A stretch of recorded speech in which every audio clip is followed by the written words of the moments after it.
मैं सुनील कुमार अनुभव हिंदी ज्ञान क्षेत्र में आप सभी का स्वागत करता हूँ। आइए बच्चों, आज हम बात करते हैं आधुनिक काल की क्या समय अवधि है और इसके अंतर्गत कौन कौन से युग आते हैं।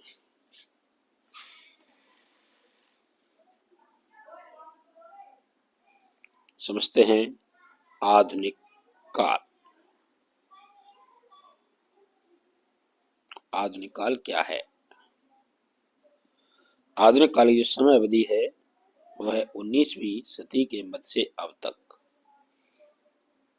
19वीं सदी से लेकर अब तक जो चल रहा है वो आधुनिक काल है। आधुनिक काल निम्न भागों में बांटा गया। क्या क्या है देखते हैं। आधुनिक काल को पुनर्जागरण काल, जिसका दूसरा नाम है भारतीय युग, जिस भारतीय युग भी कहते हैं, जिसका समय माना जाता है 1857 ईस्वी से 1900 ईस्वी तक। किसका? भारतीय युग। उसके बाद दूसरा जो भाग बटा गया है वो अजागरण सुधार काल, जिसे द्वितीय युग के नाम से जाना जाता है, जिसका समय है 1900 ईस्वी से लेकर 1918 ईस्वी तक। फिर बात आती है छायावादी युग। छायावादी युग का समय माना जाता है 1918 से लेकर 1938 ईस्वी तक। उसके बाद जो चौथा युग है वो है छायावादोत्तर युग, माने छायावाद के बाद का युग, छायावादोत्तर नाम दिया गया। छायावादोत्तर युग को 3 भागों में और बांटा गया। वो क्या क्या है देखते हैं।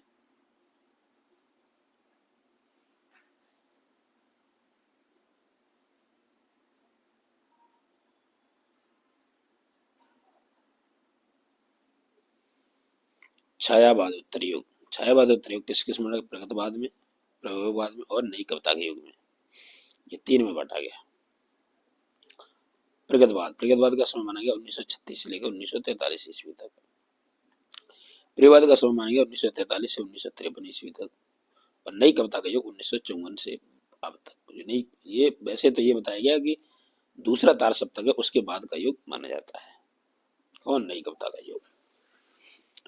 अब हम एक एक युग के बारे में समझेंगे। पहले भारतीय युग, फिर द्वितीय युग, छायावादी युग, फिर छायावादोत्तर युग, फिर उसके अंतर्गत 3 जो आपको बताए। ऐसे हम एक एक के बारे में जानेंगे, उनके अंदर क्या क्या कवि हैं और इसका नाम किसके नाम पर पड़ा। ठीक है, समझते हैं एक एक करके। भारतीय युग। इस युग का नाम भारतेंद्र सिंह के नाम पर दिया गया। इस युग के कवि निम्न हैं। कौन कौन से देखें। पहले भारतेंद्र चंद, बद्री नारायण चौधरी प्रेमघन, प्रताप नारायण मिश्र, ठाकुर जगमोहन सिंह, अम्बिकादत्त व्यास, राधाचरण गोस्वामी और राधा कृष्णदास। इस प्रकार से आते हैं आपके भारतीय युग के अंतर्गत। आगे बात करते हैं द्वितीय युग। कौन सा युग? द्वितीय युग। द्वितीय युग का नामकरण आचार्य महावीर प्रसाद द्विवेदी के नाम पर हुआ। ठीक है, प्रश्न बनता है जैसे पूछते ये द्वितीय युग का नाम किसके नाम पर पड़ा, तो आप कहेंगे आचार्य महावीर प्रसाद द्विवेदी का नाम। डॉक्टर नगेंद्र ने द्वितीय युग को जागरण सुधार काल का नाम दिया, कि द्वितीय युग का जो दूसरा नाम है जागरण सुधार काल भी कहते हैं इसको। ठीक है, ये किसने दिया? डॉक्टर नगेंद्र ने। सन 1903 में अगर बात करें, महावीर प्रसाद द्विवेदी ने सरस्वती पत्रिका के संपादक बने। महावीर प्रसाद द्विवेदी ने जो संपादक बने वो तो 1903 में बने। वैसे जो सरस्वती पत्रिका वो 1900 में प्रारंभ हो गई थी, लेकिन महावीर संपादक जब बने वो 1903 में बने। कब बने? 1903 में। इस युग के कवि हैं वो निम्न है। कौन कौन से? श्रीधर पाठक, नाथूराम शर्मा जिनका उपनाम है शंकर, महावीर प्रसाद द्विवेदी ये तो हैं अपने, बाल मुकुंद गुप्त, अयोध्या सिंह उपाध्याय हरिऔध, लाला भगवान दीन, मैथिली शरण गुप्त, रामनरेश त्रिपाठी, रूप नारायण पांडे, गया प्रसाद शुक्ल, सनेई आदि और भी हैं। ठीक है, तो ये आपके द्वितीय युग के कवि माने जाते हैं। ठीक है, आगे बात करते हैं छायावादी युग। छायावादी युग क्या है देखते हैं। छायावादी युग हिंदी साहित्य में छायावाद जो शब्द है इसका प्रथम लिखित प्रयोग जो है मुकुटधर पांडे द्वारा दिया गया। क्या बताया कि छायावाद का जो शब्द है ये सबसे पहले मुकुटधर पांडे द्वारा किया गया। रामचंद्र शुक्ल के अनुसार मुकुटधर पांडे को छायावाद का प्रवर्तक स्वीकार किया गया। रामचंद्र शुक्ल ने माना है कि मुकुटधर पांडे छायावाद के प्रवर्तक माने जाते हैं। कुछ लोग जयशंकर प्रसाद को भी छायावाद का मतलब प्रवर्तक मानते हैं। जयशंकर प्रसाद भी छायावाद के प्रवर्तक माने जाते हैं, लेकिन वो हैं अलग कवियों के अनुसार अलग अलग मत हैं लोगों के इस प्रकार से। लेकिन ये पूछा जाता है छायावादी कवि कौन कौन है, तो इस युग के कवि निम्न है, जिसमें आते हैं जयशंकर प्रसाद, सूर्यकांत निराला, सुमित्रानंद पंत, महादेवी वर्मा आदि, और भी हो सकते हैं। ठीक है, इस प्रकार से आगे हम बात करते हैं छायावाद उत्तर युग। देखते हैं छायावाद उत्तर युग क्या है। प्रगतवाद। प्रगतवाद की शुरुआत 1936 ईस्वी में इसीलिए मानी जाती है क्योंकि इसी वर्ष लखनऊ में प्रेमचंद की अध्यक्षता में प्रगतिशील लेखक संघ की स्थापना हुई। ठीक है, इसीलिए माना जाता है। प्रगतवाद की शुरुआत कब मानी जाती है? प्रेमचंद की अध्यक्षता लखनऊ में जो एक प्रगतिशील लेखक संघ की स्थापना हुई तभी से मानी जाती है। पंत जी, पंत का मतलब सुमित्रानंद पंत जी ने रूपाह नामक पत्रिका में प्रगतवादी विचारों को अत्यधिक स्पष्ट किया, ऐसा भी माना जाता है।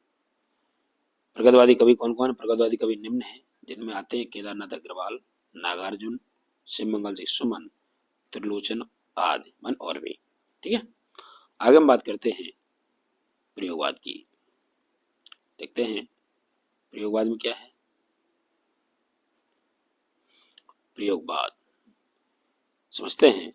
प्रयोगवाद की शुरुआत मानी जाती है सन 1943 ईस्वी में अज्ञे ने तार सप्तक का संपादन किया। किसने किया? 1943 में अज्ञे ने तार सप्तक का संपादन किया। प्रयोगवाद की शुरुआत यहीं से मानी जाती है। अज्ञे ने 4 सप्तकों का प्रकाशन किया है, उन्होंने चार सप्तक चलाए। अज्ञे ने प्रयोगवादी कवियों को राहों का अन्वेषी कहा है। अज्ञे ने क्या कहा? प्रयोगवादी कवि थे उनको राहों का अन्वेषी कहा है। अब क्या क्या बताया उन्होंने? 4 सप्तक कौन कौन से?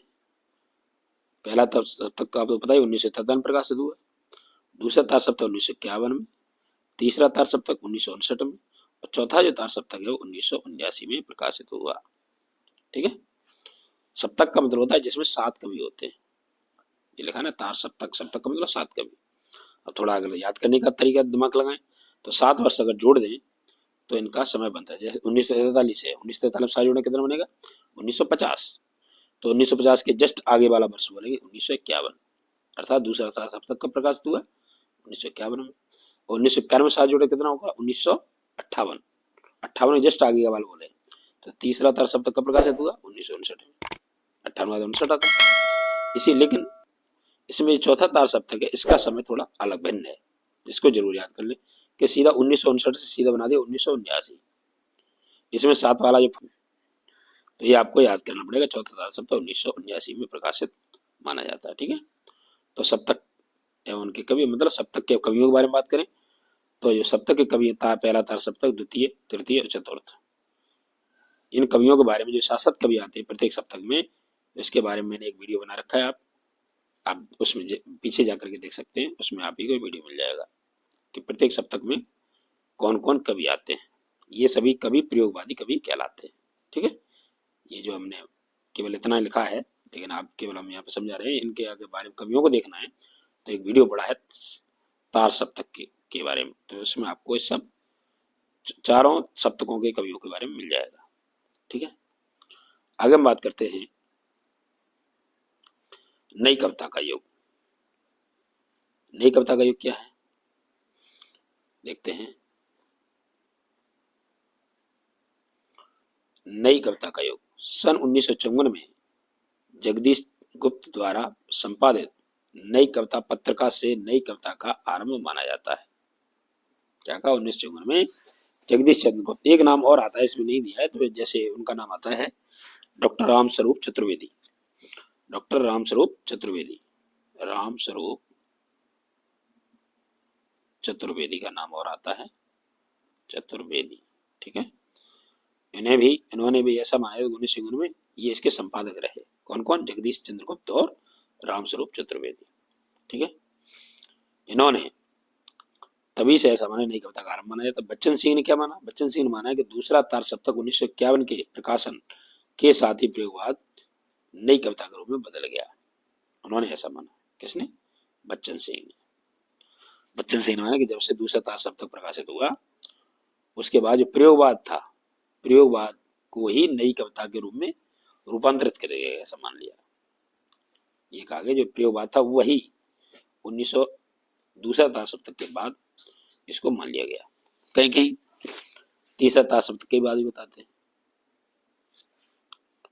ऐसा। तो इनके बारे में इसमें कवि कौन, नई कविता के कवि में कौन कौन आते? भवानी प्रसाद मिश्र, गिरिजा कुमार माथुर, धर्मवीर भारती और अज्ञे आदि कवि प्रमुख हैं। ठीक है, तो ये था पूरा आधुनिक काल। तो मुझे उम्मीद है आपको अच्छे से समझ आया होगा। धन्यवाद।